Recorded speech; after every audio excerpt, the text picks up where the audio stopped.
वालेकुम अस्सलाम बेटे।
बेटे आयशा, बाकियों से भी कहो ऑनलाइन होने के लिए।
वालेकुम अस्सलाम बेटे। मैं काफी देर से वेट कर रही हूँ, 15 मिनट गुजर गए हैं और अभी तक सिर्फ 10 बच्चे ऑनलाइन हैं।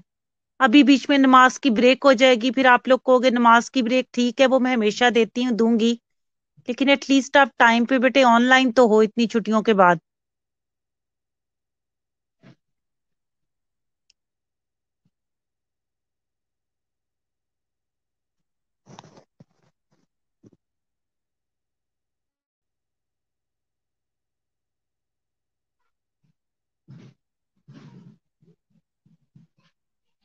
40+ की क्लास में आप लोग इतनी कम स्ट्रेंथ के साथ आते हो, फिर मुझे मैसेजेस करते हो ये समझ नहीं आ रही, वो समझ नहीं आ रही।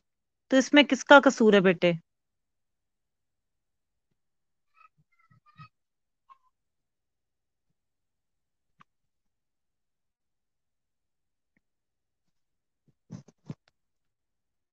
मैं सिर्फ 2 से 3 मिनट और वेट करूंगी मैक्सिमम, और उसके बाद मैं क्लास स्टार्ट कर दूंगी। फिर चाहे इतने ही बच्चे हैं, आई डोंट केयर। इससे ज्यादा मैं और वेट नहीं करूंगी अब। आवाज आ रही है मेरी?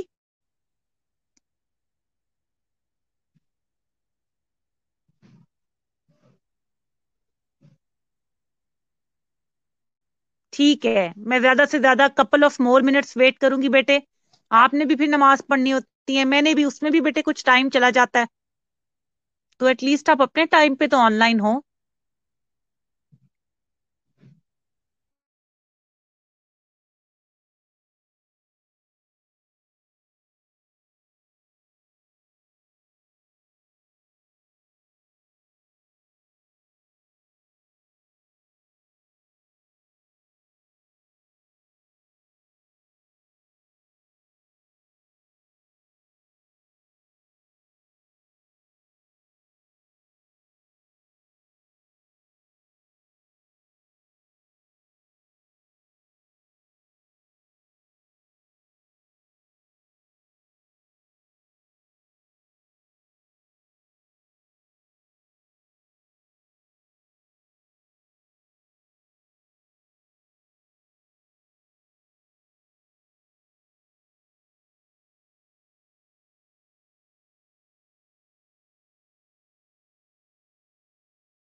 ओके बेटे, जैसा कि मैंने कहा था कपल ऑफ मिनट्स तक हम स्टार्ट करेंगे। काइंडली आप मुझे सबसे पहले ये बताइए कौन सा चैप्टर था जब हम पढ़े थे लास्ट में। बेटे कौन सा चैप्टर था जो हम पढ़े थे?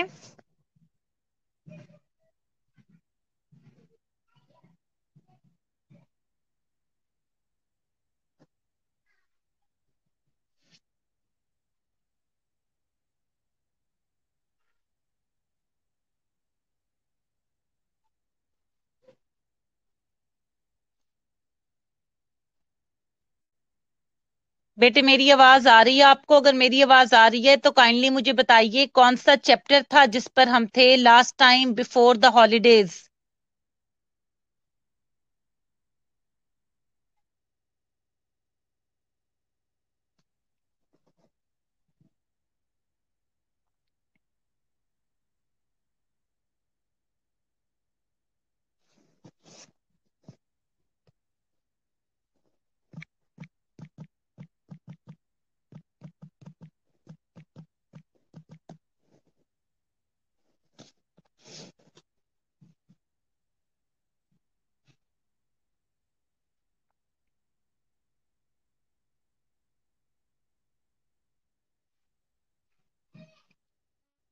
बेटे आवाज आ रही है अब आपको मेरी?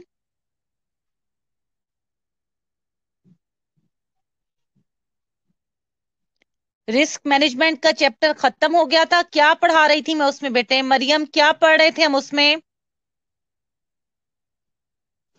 रिस्क मैनेजमेंट में क्या पढ़ रहे थे हम? किसी को याद नहीं? बेटे मैं इतनी ज्यादा क्लासेस पढ़ाती हूँ, मैं तो कह सकती हूँ कि कौन क्या कर रहा है। रिस्क मैनेजमेंट के अलावा आई गेस मैंने नया चैप्टर स्टार्ट करवा दिया था। टाइम मैनेजमेंट चेंज स्टार्ट करवा दिया था मैंने, एग्जैक्टली चेंज पढ़ना था। नई चेंज की सारी थियरीज करवा दी थी मैंने। लिपिड 11 चेंज का प्रोसेस कर लिया था।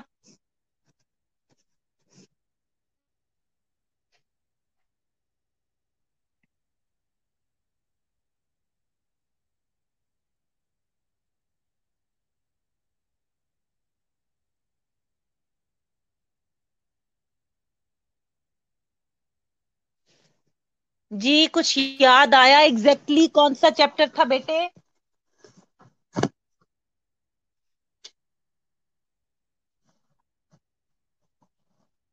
चेंज कहाँ तक पढ़ा था मैं ये पूछ रही हूँ आपसे।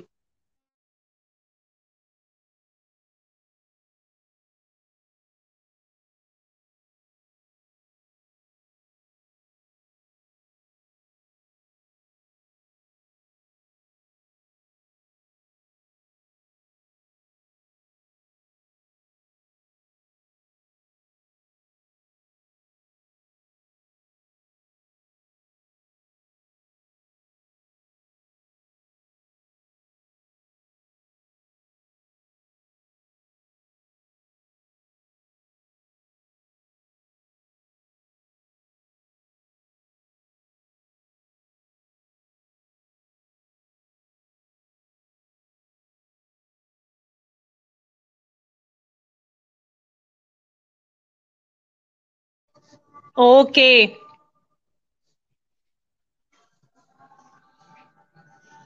ठीक है बेटे, ठीक है, समझ लग गई है मुझे। अब आप ऐसा करो, क्विक सी अपनी नमाज ब्रेक ले लो, जल्दी से अपनी नमाज पढ़ के वापस आ जाओ और चेंज को हम यहीं से रिज्यूम करते हैं जहां पर हमने छोड़ा था। ठीक है बेटे? 7-8 मिनट से आपको ज्यादा नहीं लगने चाहिए। शाबाश, जल्दी से पढ़िए और वापस आइए, फिर हम स्टार्ट करते हैं। क्लियर है?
ओके बेटे, ओके गुड बेटे, चलो स्टार्ट करते हैं। चेंज का चैप्टर आज हम खत्म कर देंगे ताकि हम आगे बढ़े कुछ सिलेबस में। बस सिलेबस भी हमारा काफी हद तक कवर हो चुका हुआ है। मैं चाह रही हूँ कि तुम लोग मेरे साथ रिवीजन स्टार्ट करो अब पेपर्स की।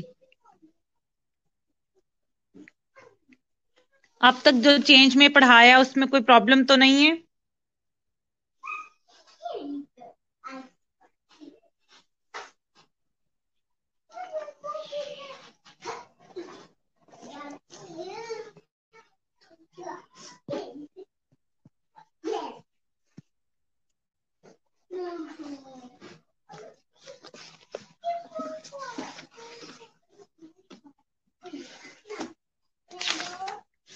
ओके बेटे, अब मैं स्टार्ट करवाने लगी हूँ नर्स का रोल इन चेंज मैनेजमेंट। ठीक है, the role of nurse, nurse का रोल चेंज मैनेजमेंट में क्या है। इनिशिएटिंग चेंज के हवाले से बेटे सबसे पहले हेडिंग है, इसके अंदर जो लिखा हुआ है कि एक नर्स जो है वो as an important change agent के तौर पर काम कर सकती है। जब कोई हेल्थ फैसिलिटी के अंदर हमने चेंज लेकर आना है तो उस स्ट्रेटेजी को इम्प्लीमेंट करने में एक नर्स का किरदार सबसे ज्यादा अहम है, बिकॉज 24/7 सबसे ज्यादा देर के लिए अगर किसी का एनकाउंटर रहता है पेशेंट के साथ तो वो नर्स का रहता है। तो इनिशिएट चेंज करने में जो है वो मेन किरदार जो है प्राइमरी या पिविटल रोल जो होगा वो नर्स का होगा। ठीक है, अब ये चेंज लाना इजी नहीं होगा, इसके लिए आपके मैनेजर्स के पास भी मैंडेटरी स्किल्स होनी चाहिए और जो नर्सेस वगैरह उसको फॉलो करेंगी वो भी उसमें विलिंग हो उस चेंज को जो है वो इम्प्लीमेंट करवाने के लिए। तो इसमें सर्टेन करेक्टरिस्टिक्स रिक्वायर होते हैं और वो करेक्टरिस्टिक्स क्या हैं? सबसे पहले the ability to combine ideas from unconnected sources, कि एक मैनेजर के पास और चेंज एजेंट के पास ये एक अहमियत होनी चाहिए। क्या नर्स रोल पढ़ लिया था हमने तो क्या रहता था फिर? अभी तुम लोगों ने मुझे नर्स रोल तो बताया है,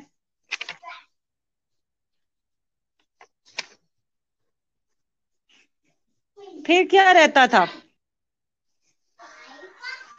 फिर इस लिहाज से तो चेंज का चैप्टर खत्म हो गया है। इंट्रोडक्शन मैंने करवा दिया था, प्रोसेस हो गया था, स्ट्रेटेजीज हो गई थी, नर्स का रोल भी अगर हो गया है और थियरीज भी मुझे अच्छे से याद है, एम्पेरिकल रैशनल मॉडल वगैरह मैंने करवा दिए थे। तो इसका मतलब है चेंज का चैप्टर फिनिश है बेटे, फिर क्या रहता है?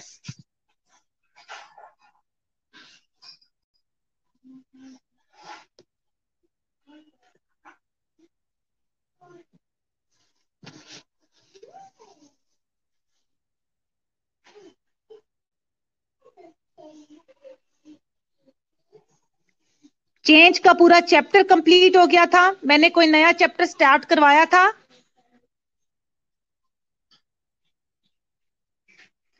टाइम मैनेजमेंट नहीं करवा रही थी मैं तुम लोगों को, मेरे जेहन में टाइम मैनेजमेंट क्यों आ रहा है बार बार?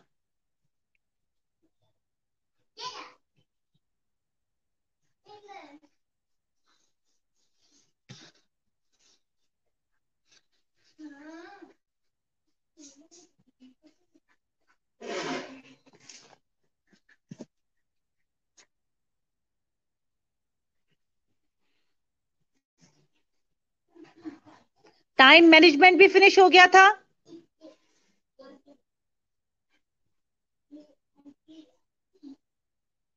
ओके ग्रेट, ठीक है बेटे, नया चैप्टर स्टार्ट करते हैं। ओके, अभी तुम लोगों ने ग्रुप में मुझे मैसेज किया था कि जी इसका ये वाला रहता था, तो डेट्स वाई मैंने कहा कि नमाज के बाद उसी को स्टार्ट करते हैं।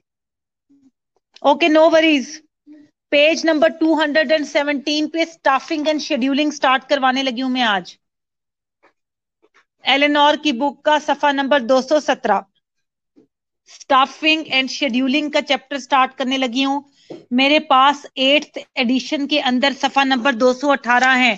स्टाफिंग एंड शेड्यूलिंग ये निकाल लें, इंपॉर्टेंट चैप्टर है पेपर के लिहाज से। 218 8वां एडिशन है मेरे पास एलेनोर की किताब का। 9वें और 10वें में सफे इससे आगे होंगे, 3 3 4 4 सफों का फर्क हो सकता है। अच्छा बेटे, स्टाफिंग क्या होती है? Staffing and scheduling is an important responsibility of the nurse manager and a critical aspect of providing nursing care.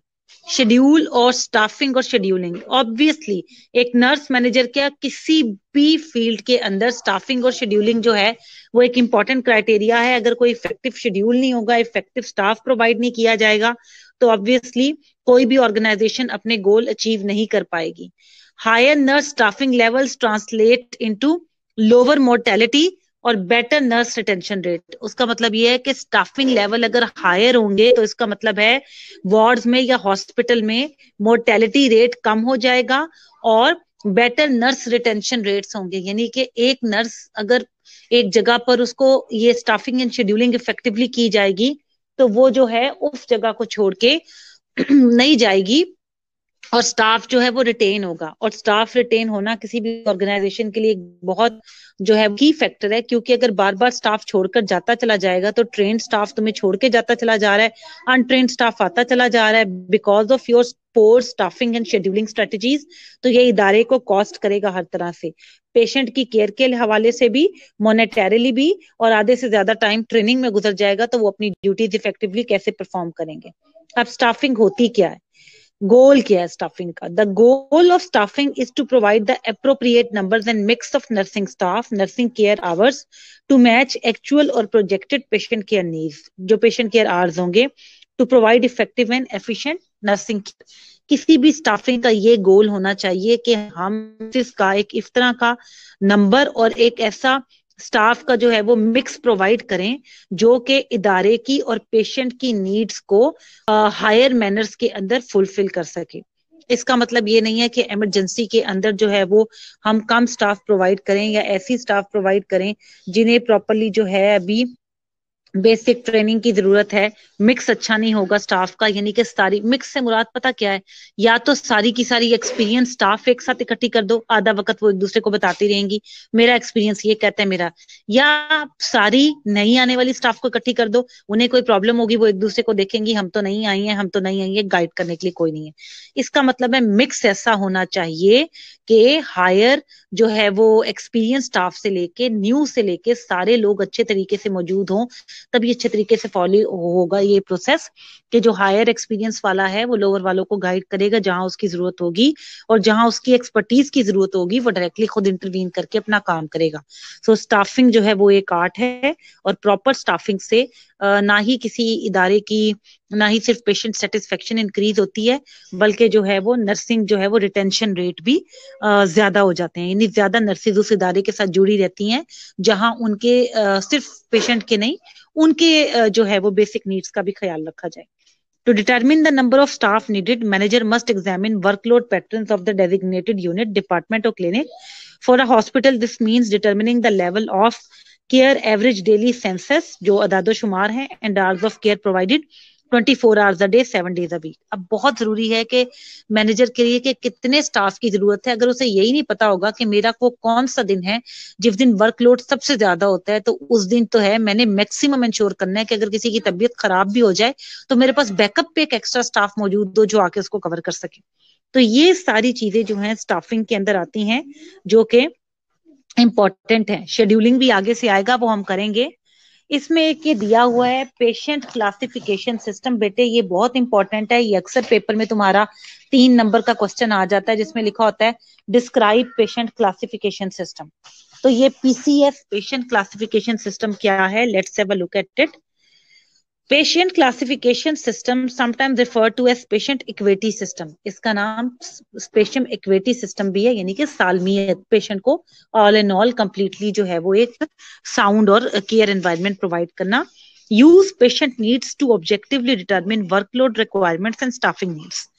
Patient classification system एक ऐसा सिस्टम है जिसमें हम क्या करते हैं, पेशेंट की जो एक को पेशेंट इक्विटी सिस्टम भी कहते हैं, और इसमें हम क्या करते हैं कि ये देखते हैं कि किस तरह वर्कलोड को स्टाफ में डिवाइड किया जाए कि पेशेंट को केयर प्रोवाइड करने का ऑब्जेक्टिव जो है वो इफेक्टिवली मीट किया जा सके।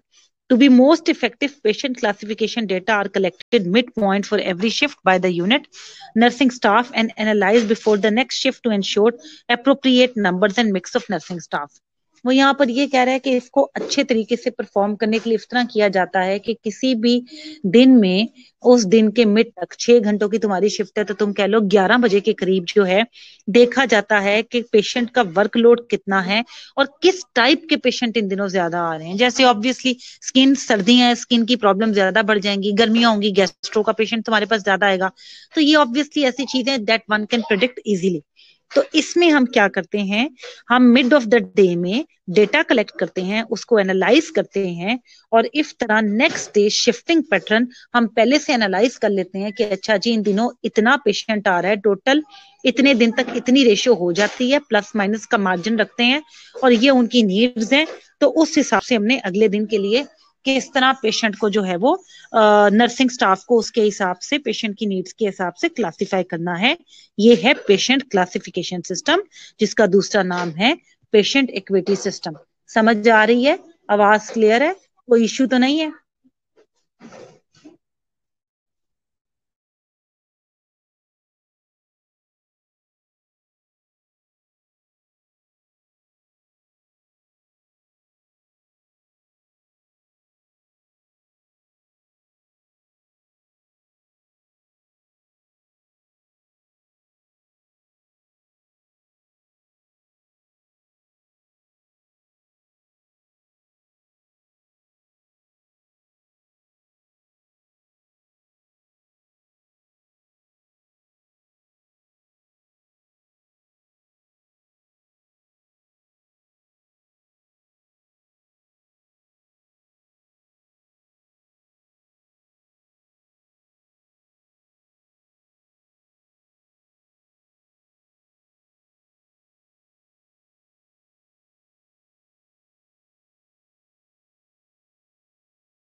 ओके बेटे, अब आगे चलते हैं।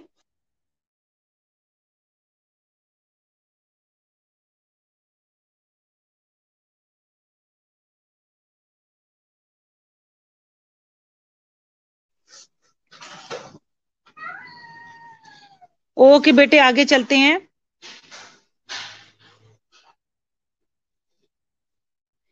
अच्छा, इस बेटे सिस्टम के अंदर जो है आइडियली प्रिडिक्ट किया जाएगा number of skill level of nursing needed for the next shift. ठीक है, ये हमें ये इसकी कैपेबिलिटी ये होगी।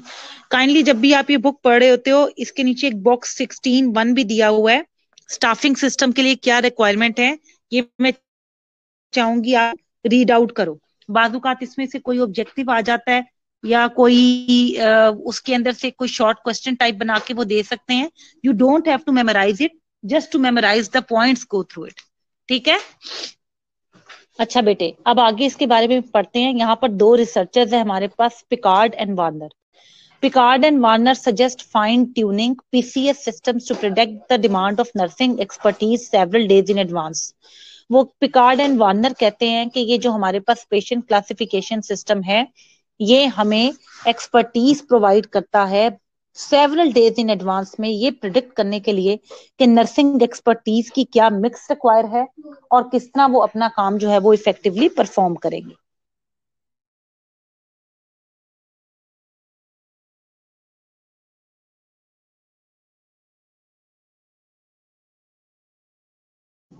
ठीक है, so they complain that basing staffing on immediate patient needs is short-sighted and often results in failure as mentioned above.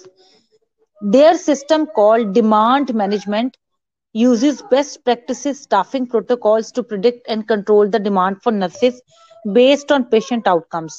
Based on historical data, patient progress pattern typifies expected patient outcome throughout a stay. Deviations are tracked and staffing adjusted accordingly. This system allows the manager to staff into the next few days with more assurance than predicting from one shift to the next. Whatever system is used, the next step is to determine the necessary nursing care hours. आप मुझे बताओ बेटे, इसका क्या मतलब है? Instead of listening to me whole, not wholeheartedly but halfheartedly, मैंने ये पैरा पढ़ा है, ये पिकार्ड एंड वार्नर ने जो बताया है, ये क्या कह रहे हैं? आपकी किताब भी आपके सामने होगी। प्लीज इसको पढ़िए और आप मुझे बताइए कि ये क्या कह रहा है, उसके बाद मैं अपना इनपुट दूंगी। Now I need your input. यहाँ पर टाइप करके मुझे बताइए what he is up to.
जी बेटे बताइए, क्या समझ आया आपको?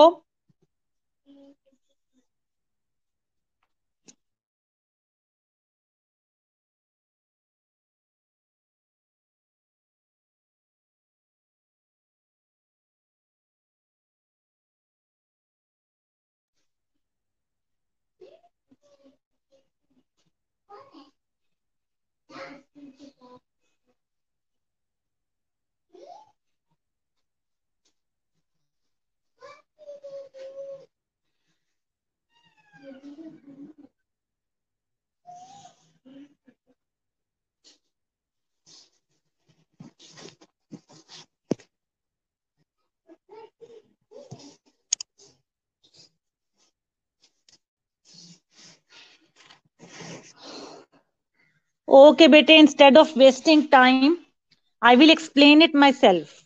पेशेंट क्लासिफिकेशन सिस्टम मैंने आपको बता दिया है। पिकार्ड एंड वार्नर का ये कहना था कि इस सिस्टम में बहुत ज्यादा डिस्क्रिपेंसीज हैं, क्योंकि हम क्या करते हैं, हम अगली शिफ्ट आने से पहले एक दिन पहले का शिफ्ट पैटर्न देखते हैं और फिर जल्दी से डिसाइड करते हैं जी आज क्या किया जाए। वो कह रहा है कि इस तरह के सिस्टम में, बेटे आवाज आ रही है मेरी? Can you hear me all? आवाज आ रही है?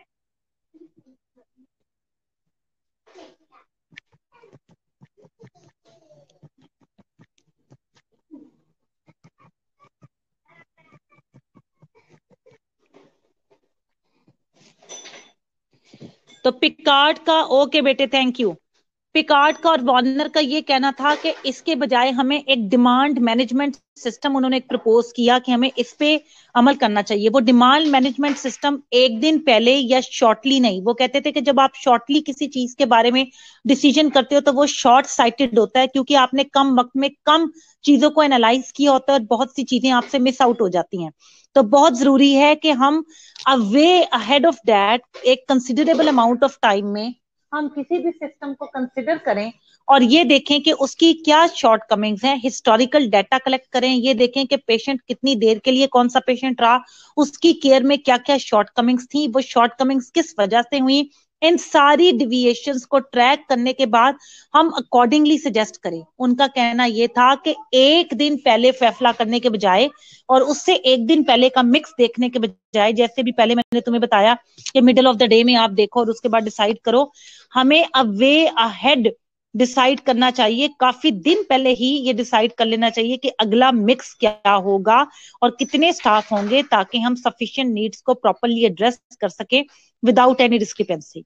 इन द एंड अगर मैं इसको कंक्लूड करूं तो सारा लबी लबाब इसका ये है कि कोई भी तुम सिस्टम फॉलो करो, डिमांड मैनेजमेंट पे जाओ या पेशेंट क्लासिफिकेशन के प्रीवियस मॉडल पे जाओ जो कि पिकार्ड एंड वार्नर से पहले रिसर्चर्स ने दिया था, ये हमें स्टाफिंग एंड शेड्यूलिंग ये सिखाती है कि हमेशा आप प्री जो है वो रिएक्टिव नहीं प्रोएक्टिव अप्रोच रखें, यानी एडवांस में आप प्रिपेयर करें। अगर कल मैंने क्या स्टेप लेना है, उस स्टेप की तैयारी के लिए मुझे आज एक्शन परफॉर्म करना पड़ेगा। This is patient classification system. आज मैं यहीं पे रोक रही हूं।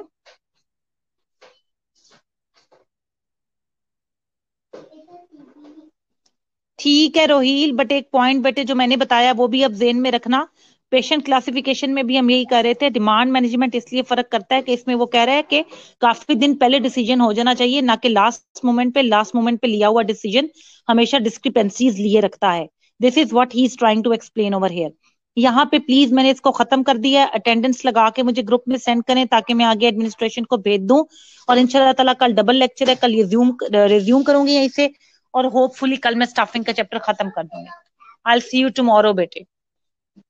Take care, God bless you. Attendance लगा के मुझे भेज दीजिए। अल्लाह हाफिज।